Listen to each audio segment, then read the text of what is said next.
चंद्रयान-4 भारतीय अंतरिक्ष अनुसंधान संगठन यानी इसरो का ऐसा महत्वाकांक्षी प्रोजेक्ट है जिससे भारत स्पेस में सबसे बड़ी छलांग लगाएगा। ये छलांग भारत को और बड़ी स्पेस पावर बना देगी।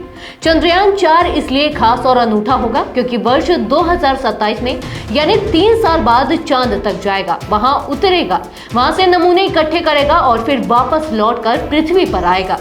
अभी तक ये काम केवल अमेरिका कर पाया है। आज की रिपोर्ट में हम बात करेंगे कि कैसे चंद्रयान-4 सबसे अनूठा काम करेगा और जानेंगे कि कैसे चंद्रयान-4 चांद पर जाएगा और वापस लौटेगा। नमस्कार, मैं विजयश्री स्वागत करती हूं आपका यूपी न्यूज में, जहां हम न सिर्फ खबरें लाते हैं बल्कि उसका बारीक और सटीक विश्लेषण भी करते हैं। आज तक केवल अमेरिका ने सफलतापूर्वक चंद्रमा पर मानव युक्त शटल भेजा है और उसे पृथ्वी पर वापस भी लेकर आया है। यह उपलब्धि अपोलो मिशन को मिली थी। इसके अलावा सोवियत संघ और चीन ने चंद्रमा पर ऐसे गैर मानव मिशन भेजे जो वहां गए और वापस लौटे। अगर भारत ने ये काम कर दिया तो वो भी इनमें शामिल हो जाएगा। चंद्रयान-4 चांद पर जाकर पहली बार क्या काम करेगा जो चंद्रयान-3 से अलग होगा, आइए विस्तार से जानते हैं। इस मिशन का उद्देश्य चट्टानों और मिट्टी सहित चंद्र नमूनों को इकट्ठा करना और उन्हें सुरक्षित रूप से पृथ्वी पर वापस लाना है। चंद्रयान-3 ने अगस्त 2023 में चंद्रमा के दक्षिणी ध्रुव पर ऐतिहासिक सॉफ्ट लैंडिंग की थी। उसने वहां नमूने इकट्ठे तो जरूर किए, लेकिन उनका विश्लेषण वहां खुद किया।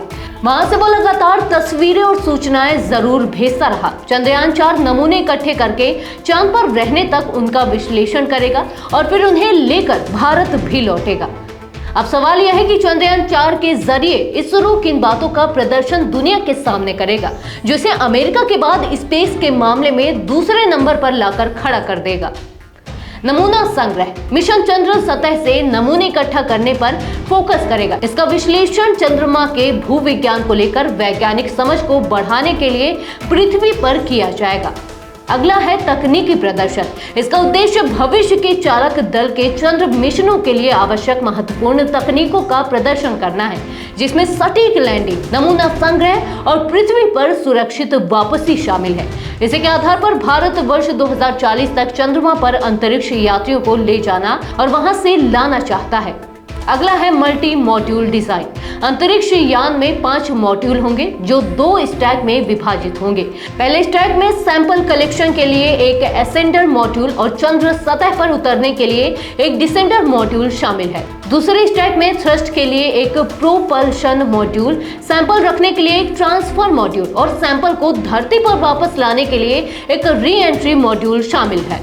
दरअसल ये एक यूनिक तकनीक होगी जिसमें चंद्रयान-4 चंद्रमा पर अपने सारे काम करने के बाद उसकी सतह से उड़ान भरेगा, चंद्र कक्षा में जाएगा, वहां पहले से मौजूद मॉड्यूल से जुड़ेगा, मॉड्यूल के बीच नमूनों को स्थानांतरित करेगा और उसके जरिए फिर पृथ्वी पर वापस आएगा। चंद्रयान-4 का बजट कितना है और इसे कितने दिनों में पूरा कर लेना है, इसके बारे में आगे विस्तार से जानते हैं। भारत सरकार ने इस मिशन के लिए लगभग 2105 करोड़ आवंटित किए हैं। इस मिशन को 36 महीनों के भीतर पूरा करने का लक्ष्य है। मिशन में उन्नत LVM-3 रॉकेट का उपयोग किया जाएगा। इसके जरिए जटिल अंतरिक्ष संचालन में इसरो अपनी क्षमताओं का पूरा प्रदर्शन करेगा।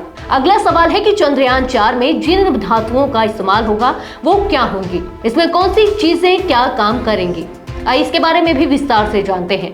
चंद्रयान कई मॉड्यूल और रॉकेट के साथ मिलकर बनेगा। इसमें हर एक में अलग तरह की धातुओं का इस्तेमाल होगा।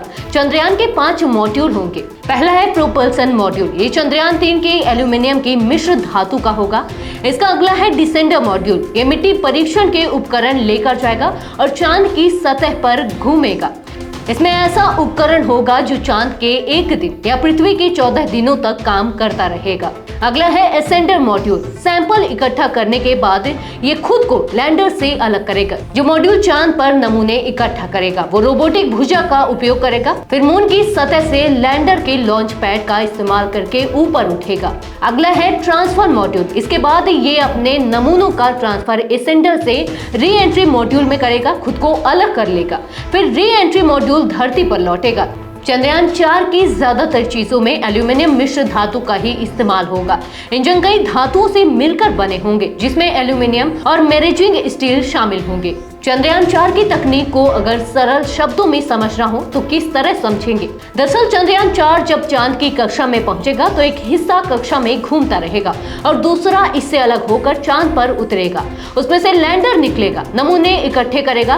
फिर तकनीक की मदद से लैंडर का नमूना इकट्ठा करने वाला उपकरण लैंडर के लॉन्च पैड के जरिए चांद से कक्षा में चक्कर लगाते दूसरे हिस्से तक पहुंचेगा, वहां नमूनों का ट्रांसफर करेगा और फिर वो हिस्सा वापस पृथ्वी की ओर नमूने के साथ लौट आएगा। एक खास तकनीक वाला मून मिशन होगा जिसमें 5 पेलोड या घटकों को चंद्रमा पर जाने और वहां से वापस आने के लिए अलग अलग हिस्सों में डिजाइन किया गया है। अगला सवाल है कि चंद्रयान 4 में 2 रॉकेट क्यों होंगे? चंद्रयान 4 इस मायने में अनूठा होगा कि इसमें 2 अलग अलग रॉकेट का इस्तेमाल किया जाएगा। एक रॉकेट इसे चांद पर ले जाने का काम करेगा और दूसरा इसको वापस लेकर आने का काम करेगा।